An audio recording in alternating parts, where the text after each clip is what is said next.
Androany maraina tetsy amin'ny foiben'ny Airtel Madagasikara tetsy Andraharo no nizarana ny loka ho an'ny mpandresy tao anatin'ny fiankizy andiany 520 fiarakodia vaovao io no azon'ny mendrika tao anatin'ity lalao ity ao rahantsika antsara avokoa ny momba izay.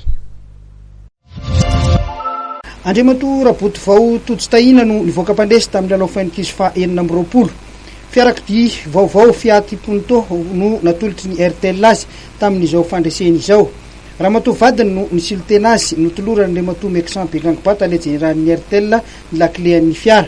Naneo ny hafaliny ary izy izay nambarany fa fiara-miasan'izy mivady izao fandresena izao. Mahafinaritra be ny lalao fa manasa anareo ilalao. Tsy dia tena hoe manokana fotoana be inona fa rehefa mba misy bonus dia mitsaingitsaingika kely eo, manaonao kely eo zany dia eny misy fotoana tokana ihany ho azy zany ohatra hoe rehefa tonga le bonus dia manao le lalao. Ho an'ny Airtel dia ny anome hatrany fahafahampon'ny mpanjifa azy ny tanjona tsotra ny lalao fainkizy hoy ny Airtel izay azony rehetra lalaovina.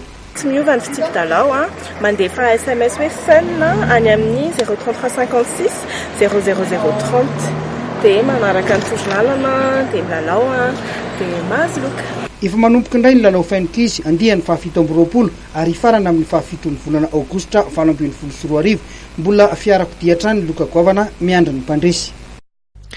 Manapetra ny fotoanantsika tokolasy toboko vavy tamin'ity takariva ity ankasitrahana feno ianao tsy nisaraka tamin'ny fahitalavitra MATV ary mbola anaraka ihany koa ireo toy ny fandaharana eto amin'ny fahitalavitra MATV izay natao hanomezana fahafampo antsika hatrany dia apetraka ny velomandrapitafa ao amin'ny manaraka indray. Mankasitraka tompoko.